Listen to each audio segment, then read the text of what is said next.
Good evening, everyone. Thank you so much for joining us this evening. Welcome to this very special series, A Coach's Journey, brought to you exclusively by the Guiding Light Collective. It's an absolute joy getting to know the unique journeys of coaches as they navigate their life through several of their moving parts. They juggle between full-time work, part-time hustles, career crossovers, and transitions. Our featured coach today is one such professional. She currently heads delivery in the Americas at Kepner Trago, where she passionately enables people to think critically at work and in life. She combines her knowledge and experience of people, systems, and technology to support organizations in achieving their goals. Her values are to drive transparency and people enablement, to make problem solving and decision making easier every day. She uses her expertise in intercultural competence, program management, and onboarding to drive integration and seamless flow. Lately, Jaicy has been dabbling with fine arts to better illustrate what cannot be put into words easily. Put your hands together, ladies and gentlemen, for Jaicy Joseph, Guiding Light Collective's very first ACC credentialed coach. We're so thrilled, Jaicy, to have you go up on our wall of fame. I'm so thrilled to be here. Thank you. So when Shri proposed featuring Jaicy this month, I was thinking what theme would befit this conversation. And Forest Walk had spontaneously come to my mind. Last week, I connected with Jaicy and asked her what she loved doing in her leisure. And she said, I enjoy walks outdoors and nurturing plants. She said she could spend any amount of time feeling completely rooted. Now, what are the odds? Call it divine design or mere coincidence. We're exploring Jaicy's ACC journey through our love for the outdoors. Being surrounded by the branches that hold us, the roots that ground us, and the blossoms that cheer us. Like always, this is a two-part presentation. The first 45 minutes is a structured chat between Jaicy and me, followed by a bonfire on the forest edge, open to all. Jaicy, ready for our trek? Absolutely. Take it away.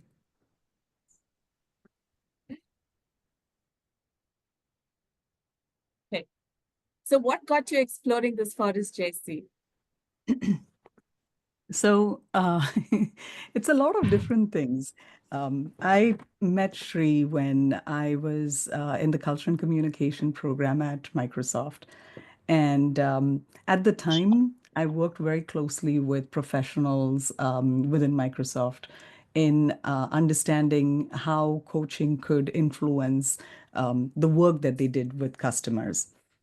And we'd been coaching for a while, but then our team thought, hey, what would be different? So think of it as transactional coaching at that time. So our team then decided what would be different, let's say, if we decided not to just do coaching in an ad hoc manner, but develop what's called a coaching development plan and use this in order to find out how people's professional journeys could be influenced by doing this. So we started out with partnering with people and understanding what their aspirations was professionally speaking, who they were as individuals, and the depth to coaching was a lot different, and people's professional trajectories changed quite a bit in the process. So that was the first taste of, what is the potential for coaching. And right about this time, I did one-on-ones with Shri, his love for mentoring.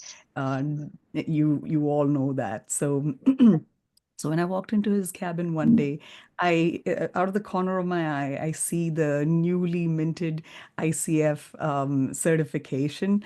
And so seeing both of these things together, I was like, someday, someday. I mean, at that point, I didn't want to venture into coaching, but I mean, credentialing wise, but that was sort of like the start to the journey. And of course, that was when the first spark was generated. But some of our desires take a while to kind of take shape. And mine took nearly a decade after that because I was at this professional juncture where I was looking for more meaning. And I underwent this coaching journey with Shri. And as I did that, I realized that I do need to go through this credentialing process, if not for anything else, at least to unlearn some of the things that I may have developed over the course of the years of working with people and kind of adopting a beginner's mindset. So I decided, okay, let's pursue this. It took a couple more years after that when I finally said to Shri, okay, I want to do this in a more structured way. And he formed this cohort with two other very lovely people who are part of the coaches group, Kamala Narayan and Lata Ponlata. And the three of us would get together very frequently doing this portfolio courses. But that's around the time Shri decided to start his first cohort and didn't think twice. We're like, okay, a more structured approach has a lot more to offer. And we doubled down and kept at it. So that's a little bit about how it went about. Um, so if we hold the desire long enough, um, it's bound to happen is what I'm a firm believer in. And yeah, that's what Yeah, brought me here. so nice, so nice. That was such a endearing way to say that if we hold the desire strong enough, there's no way that it's not going to happen. So nice to hear that. So, as you began your coach education, Jaicy, what initial lessons did you backpack that helped you navigate this landscape? Hmm. So one of the things that folks who know Sri know is he loves to simplify learning. And so in our cohort, when he organized the lessons and the structure, um, what he did was he built it around competencies and ethics. So it was like very cohesive, incrementally introducing you to different concepts and practices as you went along.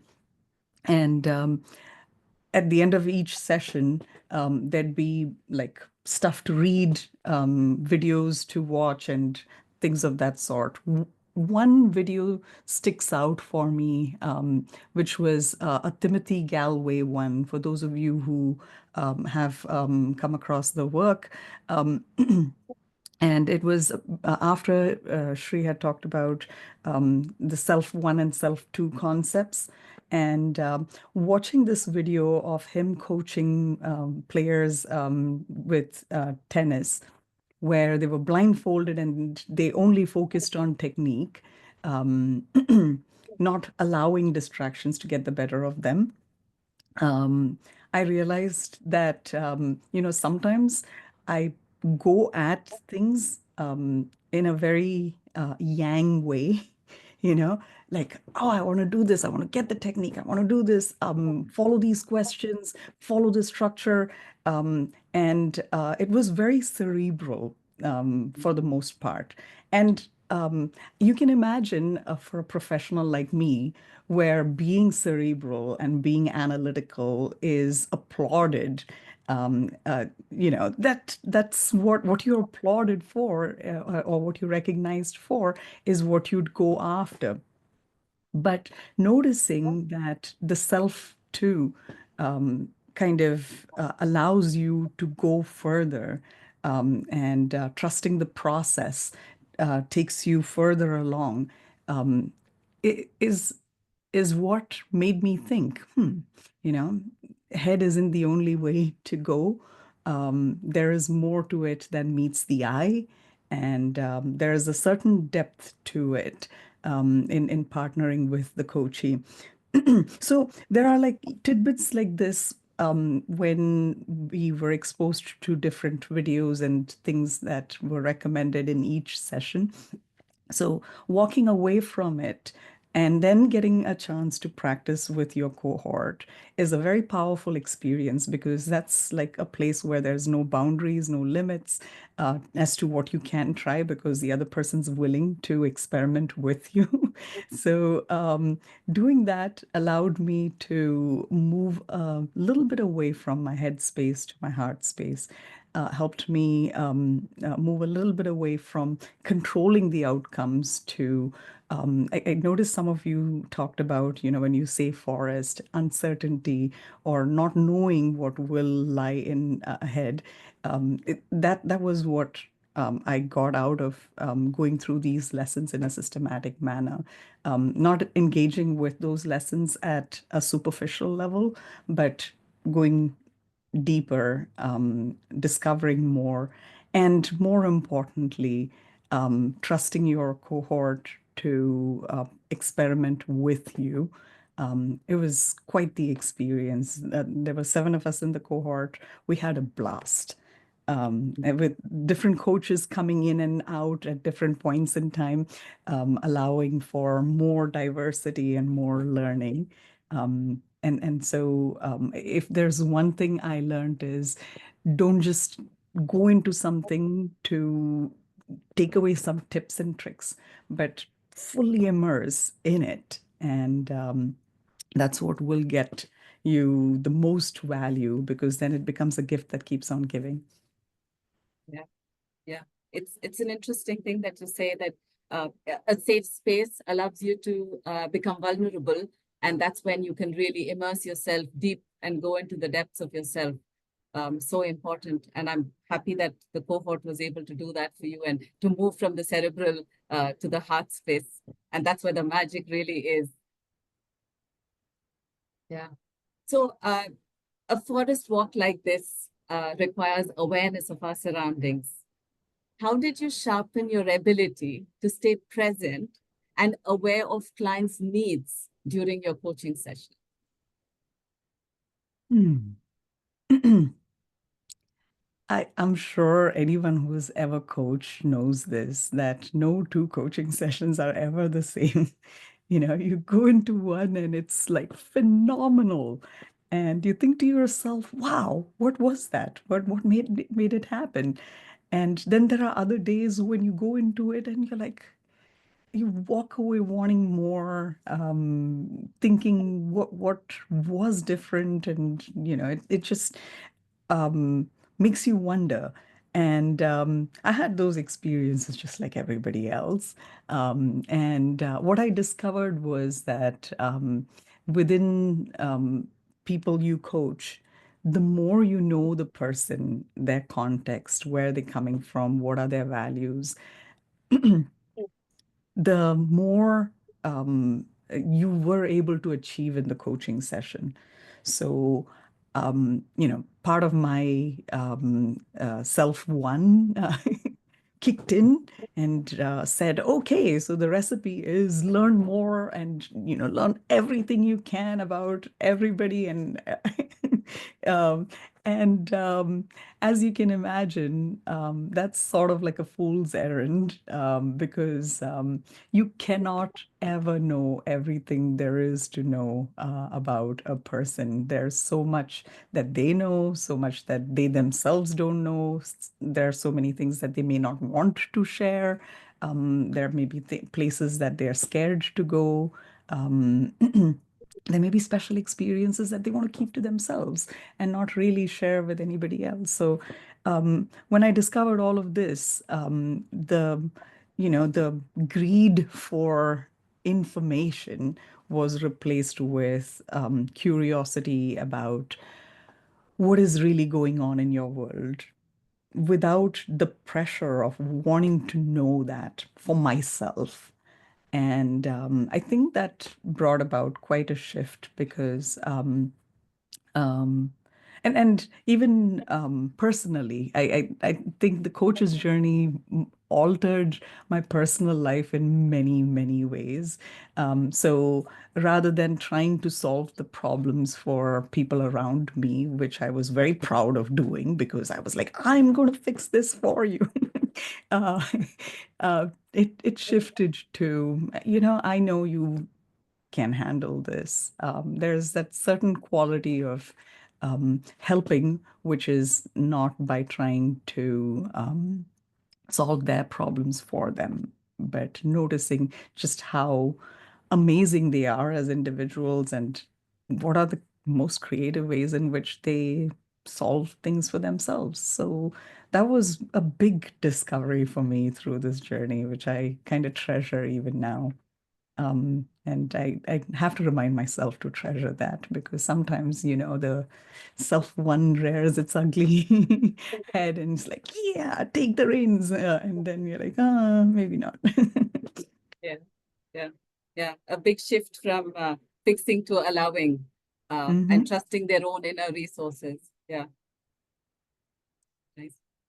All right. I think we've just hit a new part. I see that the forest scent is slightly different here. Were there such unexpected insights or learnings during your coach education that shifted the way you approached coaching? Mm.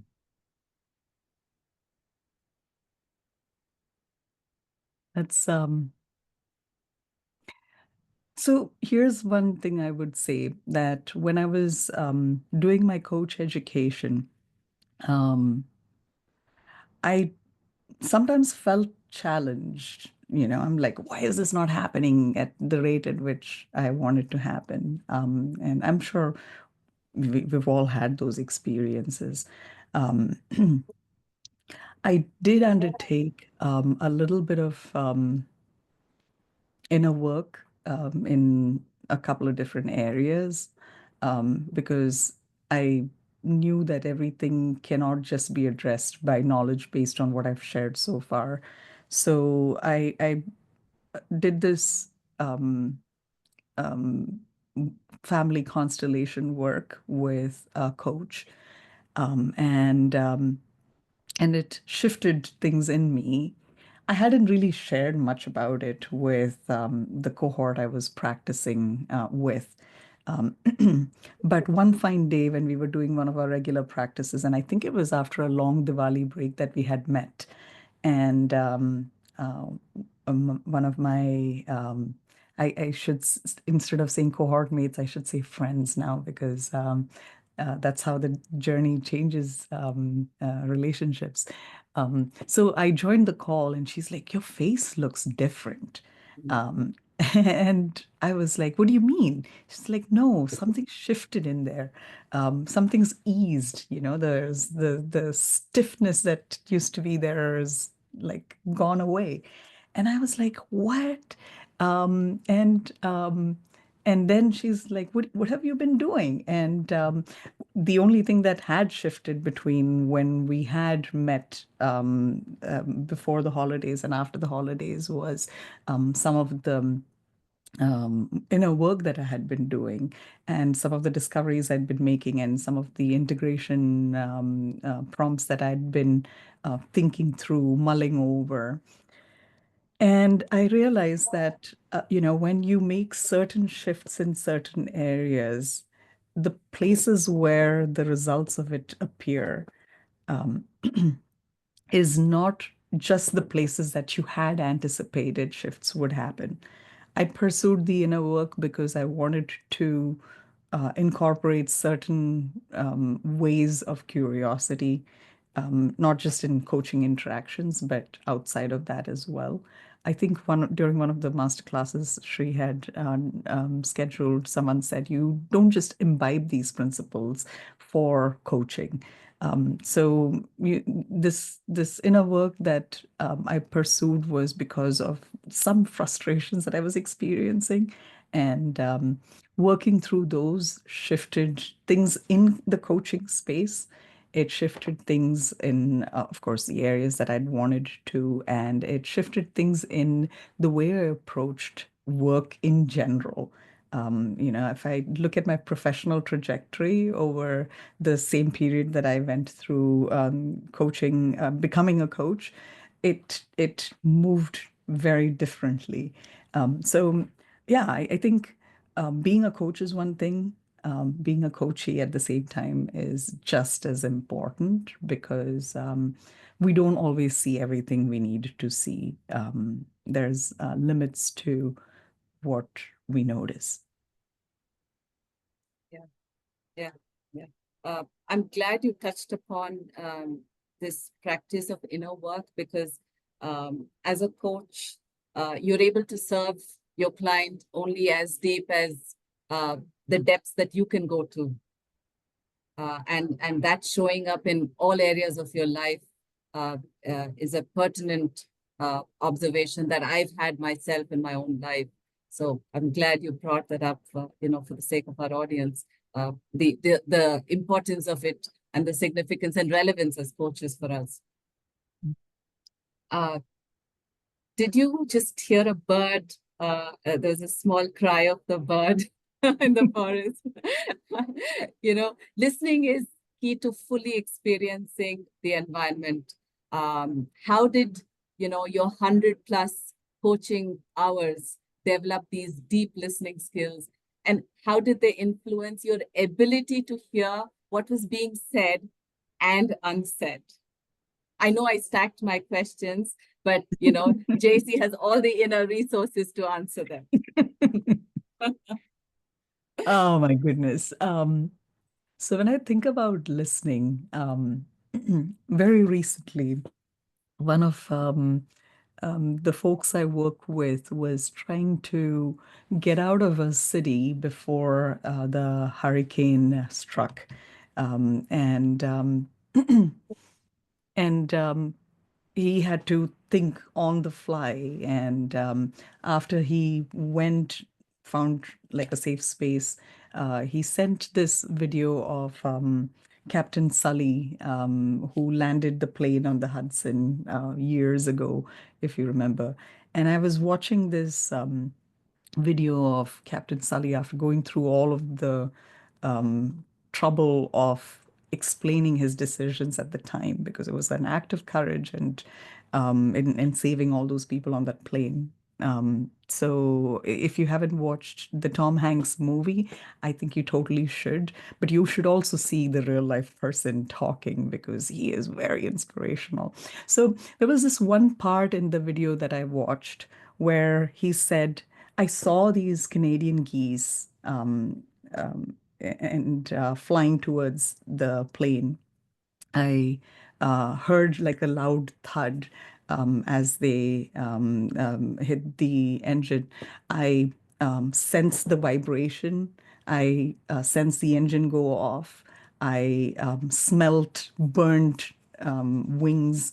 And so he is talking about sensing through all of the senses what happened in the moment and then leveraging that to then decide what makes the most sense. So for me, when I think about listening, um, it isn't just the words that someone's saying, because sometimes we say things we don't mean, and and we say things that feel appropriate.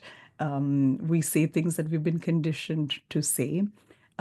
So it's listening to the words, listening to the through the body, the shift in expressions, the shift in breathing. I'm sure you've heard of people talk about multi-sensory listening. So for me, and we'll never quite be perfect at doing that. And there'll be days when you have depleted sleep, when you aren't really listening quite as powerfully as when you're well rested and rooted and in your elements. But I recognize just how much more you can witness.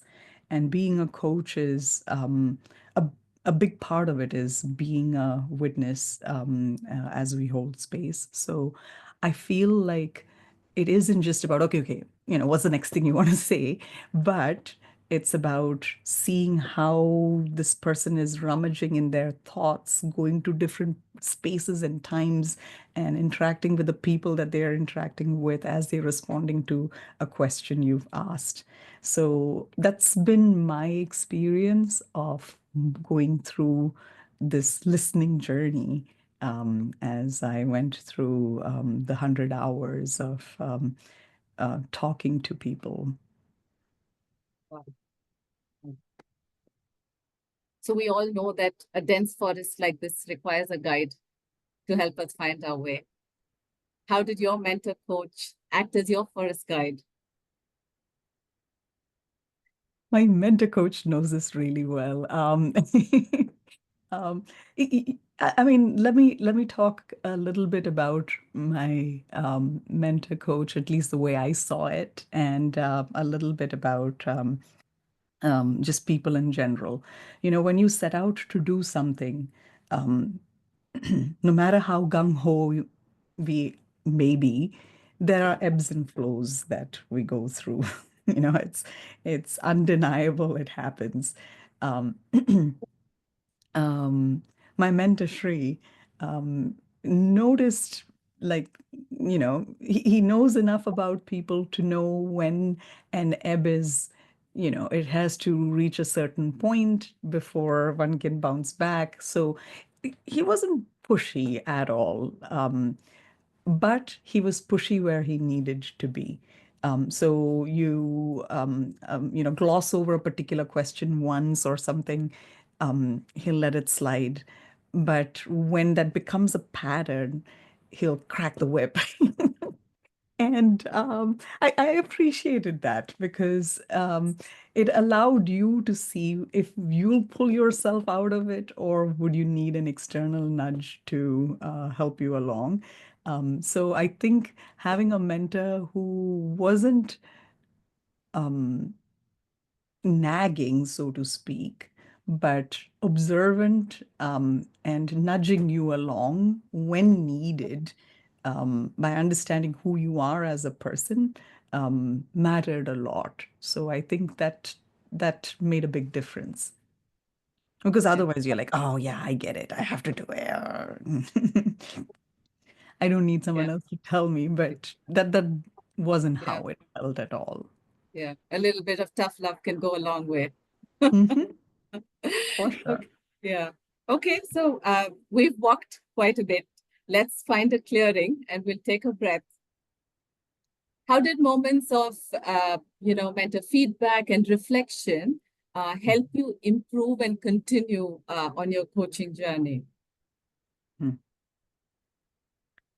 So I'm grateful for all of the folks I practiced coaching with, their willingness to be recorded, because then I'd send these along to Shri, and it would take me sometimes a while to kind of upload it and say, hey, I've uploaded it. Could you take a look? It didn't take him that long to actually respond with an invitation to meet and go over it. I always inevitably noticed more when I'd listened to these recordings with him. Um, but before he jumped to share feedback, he would pause to ask me, what do you think? And more often than not, it was a process of self-discovery. But when, with this set of skills I had at the time, when I didn't notice certain things, he would ask questions and use those questions as a means to discover things. Um, uh, and as you can imagine, when you're working on coaching in such a focused way with pinpointed input that allows you to then be more nuanced in how you approach that coaching interaction, shifts are bound to happen. And the following coaching, if I pay closer attention to that and then send another recording, he wouldn't look at that recording as that standalone entity, but look at it in the context of what he had shared with me earlier. So it makes it like an incremental learning experience. I'm happy that I had that because it goes a long way as you're going through those 100 hours. So it's not the repetition of the same thing over and over again, but it is like a gentle shift that takes you and the person you're working with to a different place that they haven't experienced before. Yeah, right. So, recording your sessions for performance evaluation must have felt like trying to find that perfect path, through the forest. How did you approach that? Oh dear. Um, the perfectionists in us prevent us from ever being content. But after recording some interactions for coaching purposes, sorry, mentoring purposes, you become a little more, your focus shifts from wanting to record to meet all the criteria to um, recording authentic exchange. And there have been times when I'd ask permission to record a conversation, and somewhere as the conversation flows, we hit a very tender spot. And towards the end of the conversation, I'd say to the person, or sometimes even midway, would you like for this not to be something that is considered or reviewed by someone else? Is this something that you want to keep within this closed space?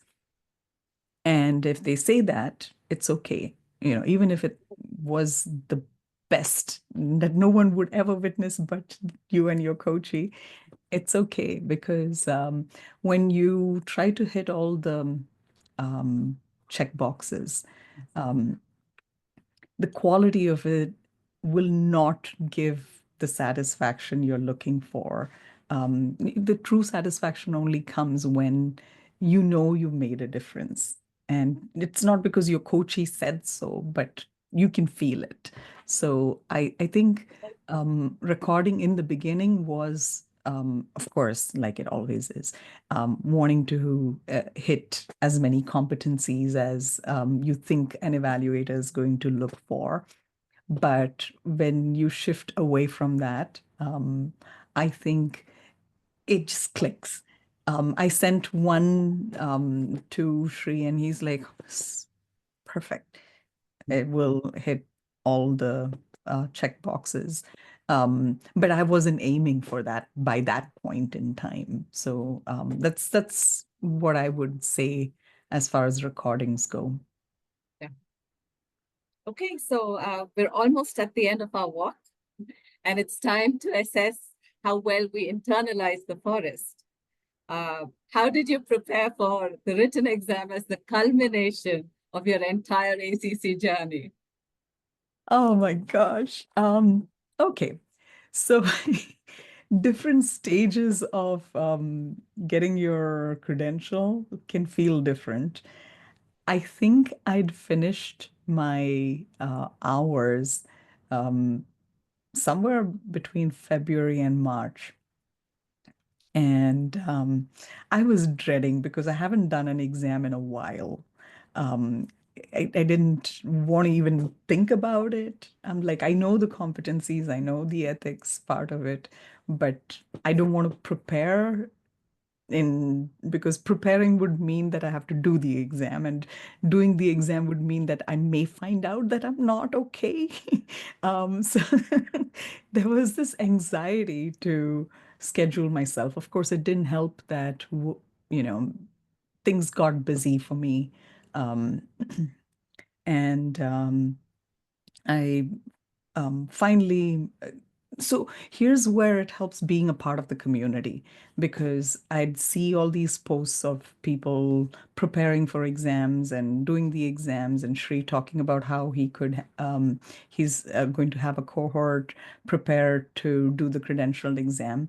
Now, the challenge was I could not find the time to do the prep. So I finally said, okay, I'm going to schedule myself for an exam because then I have to sit down and find the time to prepare myself. Of course, I didn't set like an unrealistic time. I scheduled my exam like a month out or probably a little bit more. And then I messaged Shri. I said, look, I'm going to prepare for this exam. What do you recommend I do? He said to me, look, take a mock test because it will tell you where you stand. And when it tells you where you stand, you then know where to work on, which I thought was really good advice because when I took the test and I cleared it, I was like, oh, so I'm not as horrible as I thought I was. Um, but it also revealed to me that I needed to increase the depth of certain things. So I asked him, what resources do you recommend? And the generous person that he is, he sent me a whole bunch of resources on ethics and competencies. And I'm like, oh, I did not know that. I did not know this other thing. I didn't know that other thing. Read heads down reading in preparation for the exam. And I'm very grateful for one person from the coaching community who said to me, hey, make sure that you test everything a day in advance. Because when you're scheduling this at home, there are many things that could go wrong. And um, I also had Shri talk to me as I was getting ready to do the exam to talk about Lakshan's experience doing it from home. So being aware of what could go wrong, not just with the exam, but all of the surrounding circumstances, um, allowed me to be in a good headspace when I actually sat down to do the exam. I did it on a Sunday morning, you know, sleep properly, wake up, um, and sleep properly is a bad command because sometimes you just have those nerves. Um, but I sat there, woke up Sunday morning, had my coffee, and then sat down to do the exam. And it caused a lot of strain to the body because you're just like sitting there and you move a little bit, and they're like, you have to be centered on the screen. And I'm like, goodness, I mean, that's like, but if you've prepared enough leading up to the exam, I know that it's bound to go well. Um, I finished the exam with maybe a minute to spare. It was 3 hours for me. I think 2 hours, 59 minutes. And I cleared it. I've got to admit that it wasn't, while it was cleared, I knew that I could do more.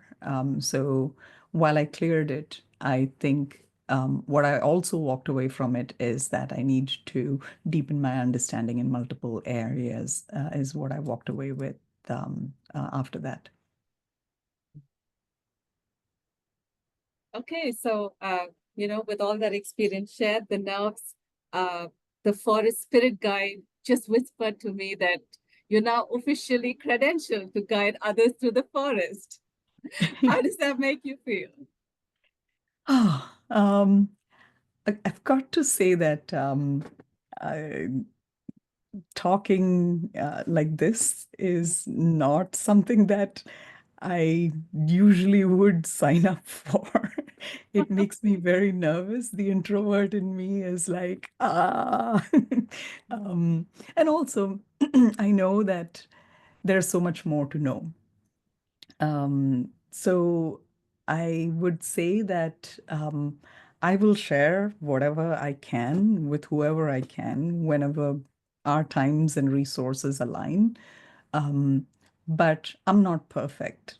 We're all on a journey and we're all working towards getting better each day. So um, That's the feeling I have as I look back at the credential. No surprise that ICF has different levels because it knows that people would want to continue their walk towards mastery.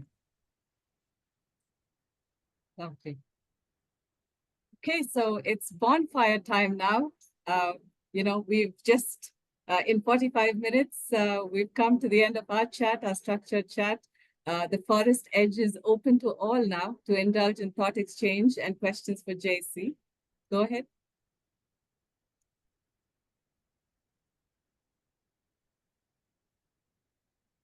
You can either raise your hand or your digital hand and we'll take questions.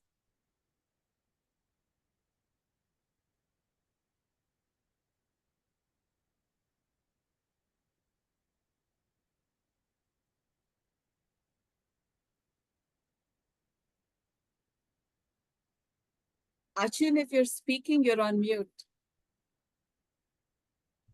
Sorry.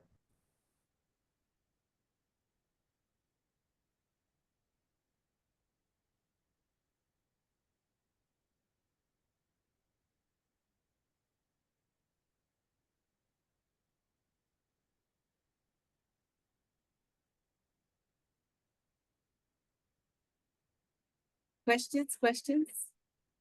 There's something.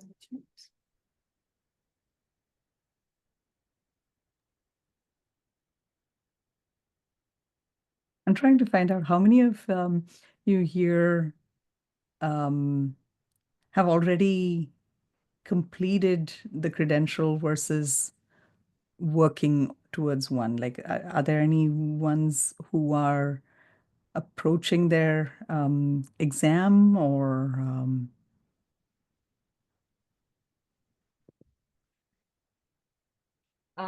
Jaicy, Tejashwini has a question. How much time did it take for you to complete the ACC credentialing exam?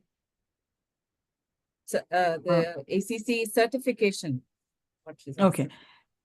Tejaswini, if you're asking how long from when I first started doing the journey to when I finished it, or are you talking about the Yes, exam in particular? yes, I was asking the duration when you started your journey Mhm. for the certification and when you got certified. So I decided, yes, I'm going to do it at the beginning of 2023. I became serious in pursuing all of the lessons September 2023. And we had a 4-month journey of structured competencies as part of Shree's cohort. And March 2024 is when I completed my 100 hours. So what I mean is the coaching started from January 2023 and took until March 2024 to complete the 100 hours. The structured lessons where I was very emphatic about completing the 60 hours was from September through December. And of course, different pockets of time when I did the mentoring also happened between September and December. And the preparation for the exam happened between between August and September. So one month is when I prepped from when I signed up for the exam. Does that give you like sort of like the timeline? Absolutely, it does. Thank you, JC. You Yeah, just gave me a good framework of the timeline. Thanks. you're welcome. I Uh, noticed a question from Ginny, Rahul. Yeah. Ginny, just hold on. Shripad raised his hand. We'll allow him to go and then we'll come to you. Go ahead, Shripad. Yeah, hi, good evening. Good evening. I have a question regarding the journey to 100 hours because personally I went through a very fragmented journey. Like I accumulated few hours, then I changed my job. I completely engrossed in the job. I didn't do anything. Then restarted, and then suddenly I had some other priorities. So My journey has been fragmented. Sometimes the motivation goes down and I stop coaching. Did you have any of these experiences or your journey was pretty linear? So I'll be frank, a part of my work involves coaching as well. So I had that, which allowed me to maintain some amount of consistency. So I'd do some coaching with my cohort where I'd be very experimental, and I'd do some coaching at work, which I experimented within boundaries because, there are certain deliverables that I was responsible for in that area. Um, Even then, the proportion of my coaching hours was like about 50-50. It wasn't like lopsided, but I will say that what helped me with consistency was the need to show up even more for coaching that I needed to do for my work. Um, but that said, it wasn't, to your point, like without ebbs and flows. There were ebbs and flows based on when my work involved more coaching. There's more concentrated coaching with my cohort at that point as well. And then when my work didn't involve as much coaching, there was more facilitation that I was doing. Then, the coaching kind of tanked. So it wasn't sort of perfect, if that is any assurance. Yeah, got it. Thank you. You're welcome. Ginny, go ahead. Very good evening, JC. It's Good nice to evening. hear from you. Such a enriching experience. I just started my journey, and right now, like we had asked to do sessions, recorded sessions. So just want to know how do you like? This is the first time I am into coaching. I'm doing coaching somebody. How do you break the ice? Like when you talk to someone, how to create that atmosphere so that a person feels secure in coming and opening up to you? What can you just share some tips on that? I'm really glad you asked that question because that chemistry call can be tricky. Very tricky. And you go at it with a script. Sometimes it sounds weird. um, I I got to say that when you turn on the video, the surroundings that a person is sitting in, um, of course, some people apply backgrounds, but the surrounding a person sits in often is sprinkled with things that they're fond of and things that they like to do. And I usually like to talk about that and of course, there's some other guided questions as well. And you learn more because, some questions you ask, that a person goes into a lot of detail about themselves. Some questions that you ask that they don't.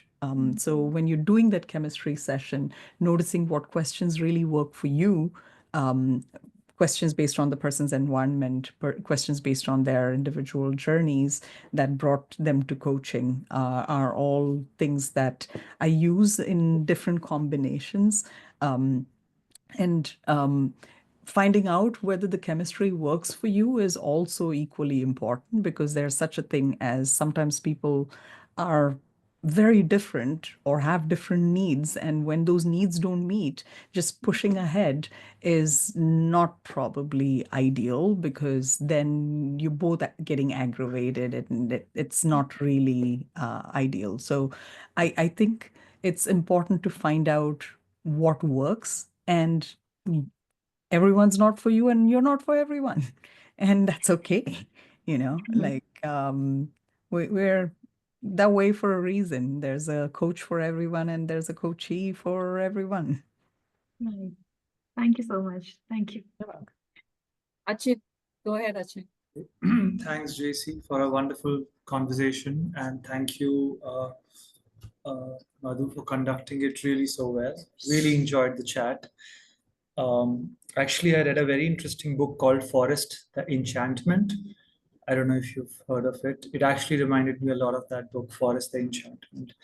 Um, JC, my question is, what sort of coaching did you really enjoy the most, I guess, specialization wise, and how did you discover that? That's one. And if you've had any experience in coaching people which are much elder in age, because that's something I struggle with, how to coach somebody who's much more older than I am. Thank you. So the coaching I enjoy, but then oftentimes it's not about what I enjoy, or it's about what the other person wants to do. I enjoy, going below the iceberg, discovering things, because for me, when a person goes down that path of discovery, they are growing, and so am I. Um, and so those are the ones that I personally enjoy. And the means that takes us there could be different, because the person may start out talking about work, or may start out talking about family, or may start out talking about passion and purpose. It doesn't matter where they start. It could be transactional, it could be health related. So I haven't really noticed what takes me to the depth is one specific area. It could start out anywhere. Um, but when it goes deep is when I truly feel like in my elements. That said, not everyone wants to go deep, and that's okay, because what may be of value to them in their life at that point in time may be just figuring out what makes sense in this one transactional aspect of their life, and that changes their life for better. When I'm approaching someone who's older, um, this was a tough one for me, because I always felt very childlike in comparison. I'm like, "Huh, what am I going to do? You've got this years of experience." But what I discovered over time is that it's not about the age and experience. It's about holding space for someone. And sometimes someone who is very experienced may not have been listened to their journey as they share their journey with someone. And being there, being curious, um, and not being shy to ask questions, because they may mention things that I absolutely have no ideas about, and I'm like, oh, what's that? And they'd share more. So I feel like it's not about me sharing from the depth of my experience for them, but it is me being there in person for their life experience to be shared as they go about their discovery. Um, and that helped me a great deal, because then I wasn't that self-conscious, and it allowed me to get out of my head and be there for the person. I hope that helps. Okay, we're at the top of the hour. Thank you very much, everybody, for joining us. It was a very, very special episode with Jaicy. She's been under the weather the last 5 days, but she did everything in her capacity to be with us. She joins us from the Bay Area. She woke up at 4:30 this morning just to be here. I think that is a reflection of her commitment and why she's successful in her journey. And I'm sure that's what she does with her clients as well. So thank you, Jaicy. A personal thank you for all the bother in the last couple of days. It's no bother at all. It's been an honor to be here with you and with this group. I thoroughly enjoyed myself, and I hope to be available in the group, giving back, because I have benefited from huge support from Shri and Deepa and so many others in the coach community who took the time to join this conversation. So thank you. So I'm going to end this with Robert Frost. The woods are lovely, dark and deep, but we have promises to keep and miles to go before we sleep and miles to go before we sleep. Good night, everybody. Thank you.